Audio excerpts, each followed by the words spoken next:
அன்பர் இயேசுவின் நல்ல நாமத்தில் வாழ்த்துக்கள். சந்தோஷமா இருப்போம் பிரியமானவர்களே. நம்ம அப்பா தினம் நம்மோடு பேசிக்கொண்டு இருக்கிறார். அவர் பேசுகிற தெய்வம், இன்னைக்கும் பேசுறாரு. ஏசாயா தீர்க்கதரிசியின் புத்தகம் 45ஆம் அதிகாரம் 11வது வசனம், வரும் காரியங்களை என்னிடத்தில் கேளுங்கள். அவ்வளவுதான். என்னை நோக்கி கூப்பிடு, நீ அறியாததும் உனக்கு எட்டாததுமான பெரிய காரியமா இருந்தாலும் கூட நான் சொல்லி கொடுத்துருவேன் அப்படின்னு சொன்ன நம்முடைய அப்பா இன்னைக்கு சொல்றாரு, உன்னுடைய ஃபியூச்சர், எதிர்காலத்தை குறித்து என்கிட்ட கேளு. பிரியமானவர்களே, அதை கேட்க விரும்பாதவங்க யாருமே கிடையாது இல்லையா? 2016ஆம் ஆண்டு நான் ஹாஸ்பிட்டல்ல பயங்கரமான நெஞ்சு வலியினால அட்மிட் ஆகி இருந்தேன். பிரியமானவர்களே, என் அருள்நாதர் என்னிடத்துல கேட்டார், டாக்டர், என்னோடு கூட பரலோக ராஜ்யத்திற்கு வர நீ ஆயத்தமா இருக்கியா? நான் சொன்னேன், அப்பா இல்லப்பா, நான் இப்ப வர மாட்டேன்.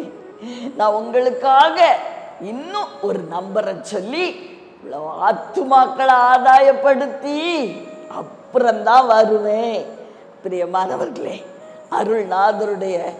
அவருடைய உள்ளத்துல அதிகமான சந்தோஷத்தை என் ஆவிக்குரிய கண்களால் நான் பார்த்தேன். அருள்நாதர் சொன்னார், மகளே, என்னுடைய ஆயுசு நாட்களை குறித்து அவர் பேசினார்.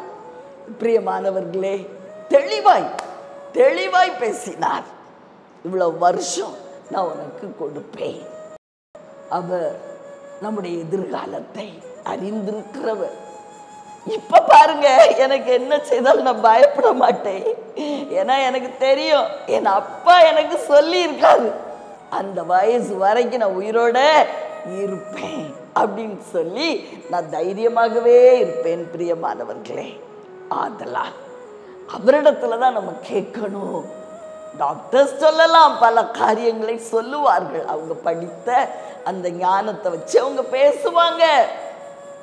நம்ம யாரிடத்துல கேட்கணும்? அப்பாட்ட. நம்முடைய ஃபியூச்சர், அப்பா எனக்கு என்ன வைத்திருக்கிறேன், என்னை குறித்து உடைய திட்டம் என்ன, கேளுங்கன்னு சொல்றாருங்க. ஒரு காரை உருவாக்கின ஒரு மெக்கானிக்கு தான் அந்த காரில் உள்ள பார்ட்ஸ் எது ரிப்பேர் ஆனா என்ன செய்யணும் அப்படின்னு அவருக்கு தெரியும்.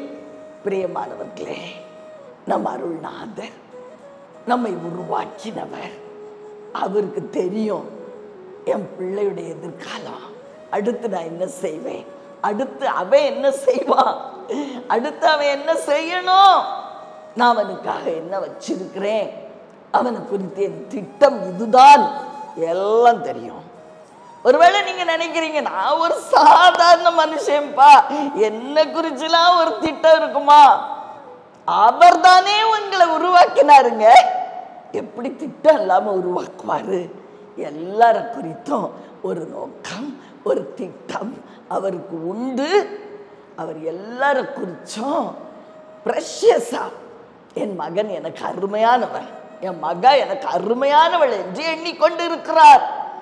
அதனால உங்களுடைய எதிர்காலத்தை குறித்து நீங்க அடுத்து என்ன செய்யணும் அப்படின்னு அவருடைய சமூகத்துல நீங்க வேண்டுதல் செய்து விசாரிக்கும் பொழுது நிச்சயமாய் உங்களோடு பேசுவார். ஏதோ ஒரு சோர்ஸ் மூலமா பேசுவார். தீர்க்கதரிசிகள் மூலம் பேசலாம், சொப்பனங்கள், தரிசனங்கள், வார்த்தைகள், கட்டாயம் பேசுவார், கட்டாயம் பேசுவார். கவலைப்படாதிருங்கள் பிரியமானவர்களே, அவர் உங்களோடு இன்னைக்கு பேசும்படியாய் நான் ஜெபிக்கிறேன். அன்பின் பரலோக தகப்பனே, அருமையான எங்கள் நல்ல ரட்சகரே நாதா, நீர் உயிரோடு இருக்கிறீரப்பா, எங்களோடு பேசுவீங்க. நீங்க பேசுறதுனாலதான் நீங்க சொல்றீங்க, உன் வருங்காலத்தை குறிச்சு என்கிட்ட கேளு, பயப்படாத, உன்னை குறிச்சு நான் நல்ல திட்டங்களை வச்சிருக்கிறேன் அப்படின்னு சொல்றீங்க ராஜா. தெய்வமே, நீர் எங்களை குறித்து வச்சிருக்கிற அந்த ஆசீர்வாதமான திட்டங்கள் எங்களுடைய வாழ்வில் நிறைவேறும்படி கிருபை செய்யும். அருமை இரட்சகர் இயேசு கிறிஸ்துவின் இணையற்ற நாமத்தில் நல்ல பிதாவே, ஆமென்.